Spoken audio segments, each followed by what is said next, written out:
legislador Fernando Cedeño. Estamos hablando con el manavita, con el Sí, chonero. precisamente, ¿cómo está? No, no, con el- soy portovejense, Clever. Buenos días. Ah, muy bien. Bueno, Fernando, ¿cómo está? Bueno, somos manavitas, entonces dos manavitas aquí vamos a Qué conversar un bueno. poco, Los chicas sí son choneros, ¿no? por supuesto, de Canuto, de Qué Canuto, bueno. exactamente. Bueno, Fernando, ¿cuántos años en la política? Bueno, desde toda la vida, desde los 15 años me interesó la política, empecé con grupos de jóvenes ligados a la iglesia, tuve la oportunidad de estar en mis primeros años de estudios en el Colegio Cristo Rey, un colegio de los jesuitas acá en Puerto Viejo, y eso me inclinó a esta opción preferencial por los más pobres. Y fuimos avanzando en la universidad y en la universidad fuimos asentándonos como políticos, nos gustó la política, ¿cómo fue? Sí, sí, desde el colegio realmente, desde parte del colegio hice dirigencia estudiantil acá en Puerto Viejo, tuve la oportunidad de ser bachiller vicentino en Guayaquil y posteriormente empecé la universidad en la Universidad Estatal de Guayaquil, pero el amor se impuso y tuve que casarme y regresar a mi tierra y hice mis estudios universitarios en la Universidad Eloy Alfaro de Manabí, graduándome de abogado. Muy bien, el abogado Fernando Cedeño. Y el otro apellido que, Coveña, que Cedeño Rivadeneira. Ahí sí Rivadeneira. hay una rama nuestra de nuestra familia en Chone, ¿no? Pero, Claro, eh, pues los de Rivadeneira son choneros también. no, pero también hay una rama en Rocafuerte y otra en Puerto Viejo, entonces. Pero Sí, que al sí, final termina siendo la misma familia. sí. Y Fernando, ¿y cómo así nos ligamos a la línea de Rafael Vicente Correa Delgado?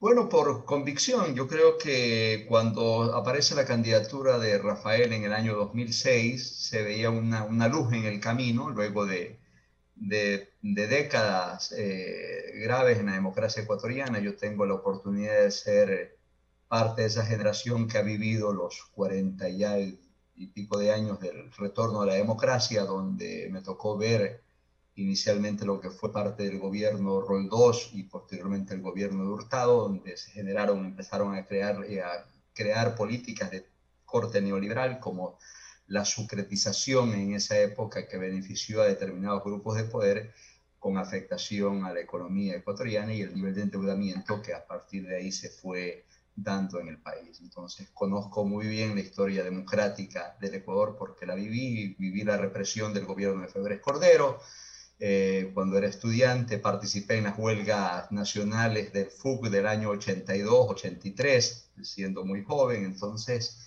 he vivido en carne propia lo que ha sido estos 40 años de retorno a la democracia y efectivamente la aparición de la escena política de Rafael fue esta luz que el Ecuador necesitaba, ¿no? Que si era posible un cambio, si era posible generar políticas de ejercer sobre la acción del gobierno, políticas públicas que beneficien al pueblo, ¿no? Que es lo que tanto necesitamos, y además entender al país como un todo, ¿no? No este país que era antes un poco este Ecuador bicentralista, en el que las obras públicas se centralizaban ni siquiera en dos provincias, en dos ciudades del país, olvidándonos del resto del Ecuador. Entonces, esto de mirarse y entender el Ecuador como un todo y que en todo el Ecuador existen ecuatorianos que necesitan obras, yo creo que fue uno de los importantes cambios. Y dos, yo creo que es el hecho de no pertenecerse a ningún grupo de poder, empezar a gobernar en beneficio no de grupos de poder que lo llevaron al poder, sino gobernar en beneficio de todos los ecuatorianos. Yo creo que lo que diferenció lo que fue la década ganada. Sin querer discrepar, ¿no? Pero No se preocupe. te consulto lo siguiente. ¿Quién, quién decepcionó en el terremoto del año 2016, de abril 2016, cuando quedó devastado la parte norte de Manabí, la ciudad de Puerto Viejo mismo, en Manta se cayó el Lunfún, ¿te recuerdas ahí el edificio donde Sí, estaba sí, sí. el hotel Lunfún? Y bueno, y luego pues se decreta que se suba el 1% al IVA para financiar y buscar dinero de esto. y aparecieron los dineros, pero la reconstrucción no se dio, no se ha dado, todavía no se termina. ¿Quién decepcionó para Fernando Cedeño? Bueno, el gobierno de Moreno, ¿no? Y eso está muy claro, Clever. Efectivamente, tuve la oportunidad en ese momento de trabajar en el Ministerio de Defensa y me tocó estar en la primera línea de emergencia. No solamente me tocó el terremoto, lo viví con mi familia en Quito, pero inmediatamente el día domingo yo estaba acá ya no solamente para auxiliar a las familias más cercanas, sino empezar a trabajar en este proceso de reconstrucción, que la ayuda del gobierno fue inmediata. Tanto es así que el Estado ecuatoriano, el gobierno del Ecuador en ese entonces es ejemplo en los organismos humanitarios de cuál eficiente es cuando un Estado se interesa por la vida de sus habitantes. Si usted me dice quién falló, efectivamente no se pudo continuar lo programado, no se pudo continuar con lo que se hizo en poco tiempo. Recuerde que la Secretaría de Reconstrucción se la constituyó luego, creo que el segundo mes de constituido el terremoto.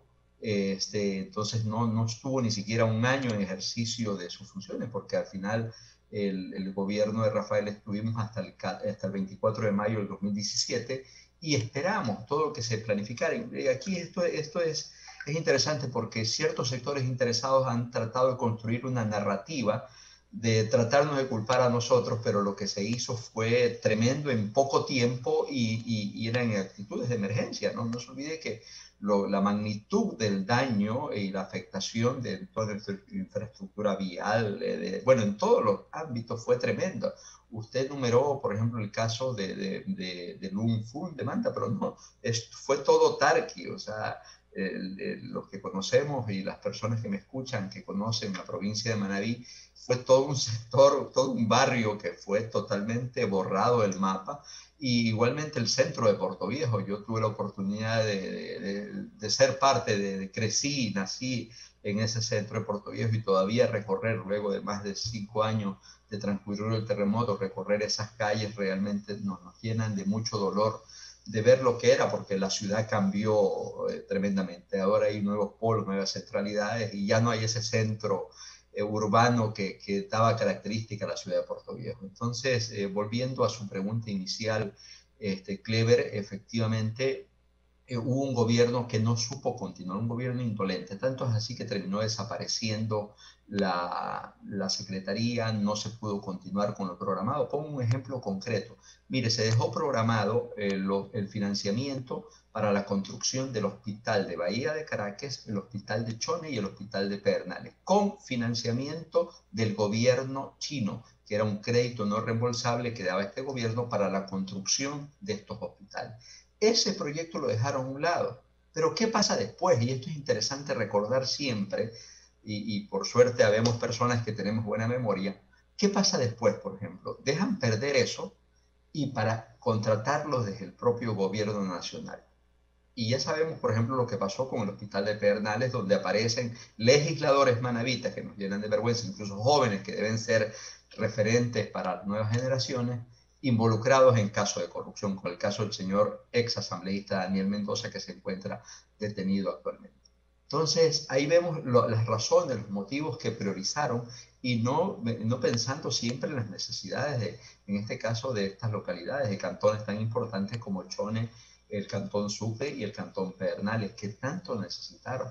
Pero igualmente se pudo hacer cosas, por ejemplo, como construir el nuevo hospital del IES en Manta en tiempo récord en el gobierno de Rafael Correa. Entonces, igual construir el hospital. Hoy día sé que va a venir por acá el presidente Guillermo Lasso, la primera visita en calidad de presidente que realizaría la provincia de Manabí. Qué bien que vaya al hospital de especialidades, una obra que se logró culminar en el gobierno de la Revolución Ciudadana, o una obra majestuosa, fabulosa, de 500 camas. Imagínense si esas 500 camas hubieran estado operativas todo este tiempo, cuántas vidas en Manabita se hubieran podido salvar, porque este no es un hospital concebido para beneficiar ni siquiera a la provincia de Manabí, peor a la ciudad de Portoviejo. Un hospital regional, un hospital nacional, un hospital de especialidades que no funciona simplemente porque el gobierno central no les asigna el presupuesto. Lastimosamente, hace un poco más de 15 días hubo un incendio en las áreas de máquinas, generadores eléctricos, que se ha visto seriamente afectado y su funcionalidad está afectada. Esperemos que lo logren, uno, cobrar los seguros respectivos de siniestros y posteriormente la rehabilitación total y la puesta en funcionamiento integral del hospital, que es lo que el pueblo portovejense demanda y el pueblo manabita también. Estamos dialogando con el legislador Fernando, el abogado Fernando Cedeño de Rivadeneira, de los registros de UNE, aquí en Huancavelica 8:30 AM. Fernando, vamos por los tiempos, ¿no? Pero sí me interesa saber de un manabita, de un político, la realidad. ¿Qué pasó con el aeropuerto de Manta, que supuestamente ya estaba concesionado, ya se lo han entregado al gobierno coreano, etcétera, etcétera, y ahora no es esa la realidad? Sí, en los últimos días del gobierno de Lenín Moreno se pretendió concesionar esto y sin el conocimiento y la falta absoluta de transparencia, por eso hubieron reclamos de sectores ciudadanos de que ser informados. Nosotros, incluso en calidad de asambleístas electos en ese momento, hicimos también una comunicación precisamente para requerir información. Y esto logró que se logre paralizar y este es un proceso que tiene en primer lugar que ser transparente. O sea, no es posible que las entidades respectivas, en este caso el Ministerio de Transporte y la Dirección de Aviación Civil, maneje estos temas con un sigilo que al final nadie termina sabiendo. El pueblo de Manta demanda esto, porque este es un aeropuerto tampoco de la ciudad de Manta, es un aeropuerto de Manabí, es un aeropuerto nuestro, de los portovejenses, de toda la provincia. Entonces, ¿qué debemos preservar? Porque ahí hay importantes, yo he visto, porque ahora he vuelto a usarlo, están reparando la zona de parqueo de los aviones, están dándole un mantenimiento, se logró terminar no todo en su totalidad, porque veo áreas que todavía no están concluidas, porque también fue una de las zonas que fueron afectadas en el terremoto, incluso su torre de control se cayeron, creo que fallecieron personas durante el terremoto precisamente en este aeropuerto y se logró medianamente concluir porque veo que hay áreas que no están terminadas, el terminal aéreo, el nuevo terminal aéreo que esperemos que sea concluido, pero ya está en uso, ¿no? Una de las cosas que logró hacer Moreno al final casi de su mandato, ¿no? Entonces siempre demandamos, la provincia de Manabí a veces en otros lados no entienden por qué gana Correa. El señor Carlos Vera el otro día hizo un programa especial o hizo varios programas por qué ganaba el correísmo y se volvía loco en tratar de entender. Y es muy simple, somos un pueblo que reconoce, fuimos eternamente olvidados por todos los gobiernos y al final, por fin tuvimos un gobierno muy sensible que se preocupó por nosotros. Y no solamente por nosotros como Manabita, sino por todas las regiones del país. Por eso la obra pública se diseminó en todo el territorio nacional. Bien, ahora, Fernando, ¿qué piensa usted de que el presidente Guillermo Lazo envió un proyecto de reformatorio a la Ley Orgánica de Comunicación? Recordemos que ya se reformó la ley que se promulgó en el año 2013, la reformó esta y en el 2019, perdón. Y ahora el presidente Lazo, repito, promueve una reforma. En esta reforma cita o cree él que los medios de comunicación deben autorregularse. ¿Cuál es la opinión, cuál es la lectura que tiene el abogado Fernando Cedeño Rivadeneira como legislador? Sí, gracias, Clever. Efectivamente, esto está en la comisión que soy parte, ¿no? Justo yo estoy en la Comisión de Relaciones Internacionales y el día lunes tuvimos una comparecencia del secretario de Comunicación de la presidencia, el señor Bonilla, donde nos expuso, ¿no?, desde su punto de vista el alcance de este proyecto de ley. Y usted dijo algo muy importante. La ley de comunicación ya fue reformada en el año 2018, ¿no? Este, pero parece que cuando habla el señor Bonilla o el representante del Ejecutivo, porque también nos acompañaron abogados de la presidencia, hablan como que la ley no haya sido modificada, no haya sido cambiada. Entonces hablan y usan calificativos como ley mordaza, como ley de esto. Y claro, yo soy un defensor, toda la vida estoy vinculado a la lucha por los derechos humanos y soy de las personas que cree que los derechos humanos son integrales, no pueden ser igual de importantes e indivisibles. Igual importante es el derecho a estar informado como el derecho al buen nombre y a la honra que tenemos todos los ecuatorianos, ¿no? Para evitar los excesos precisamente de la prensa. Yo no soy muy partidario de este criterio, esta figura de la autorregulación. Este es un proyecto que adolece de algunas inconsistencias e inconstitucionalidades, como por ejemplo no contemplar lo que dice el artículo 384 de la Constitución cuando habla del Sistema Nacional de Información. Entonces, hay muchas cosas que pulir, que discutir y nos va a tocar, recién vamos a comenzar y podríamos aquí quedarnos muy largamente discutiendo sobre esto. Yo me preocupa el hecho de que, así como en la economía existe el dejar hacer, dejar pasar, y que la mano mágica del mercado sea la que regule la economía en los países, conocido esto como el neoliberalismo, me preocupa que esos mismos conceptos se traten de influenciar en los temas comunicacionales, ¿no?, quitándole cualquier rol de control al Estado. Y vemos a veces los excesos que comete cierta prensa, ¿no? Y claro, y poníamos como ejemplo en la comisión el famoso caso de la posta, en la que se produjo este hecho que al final uno lo puede calificar como un error, como un exabrupto, como lo que sea, pero es algo, ¿no? Y es interesante incluso escuchar, por ejemplo, los señores de este programa,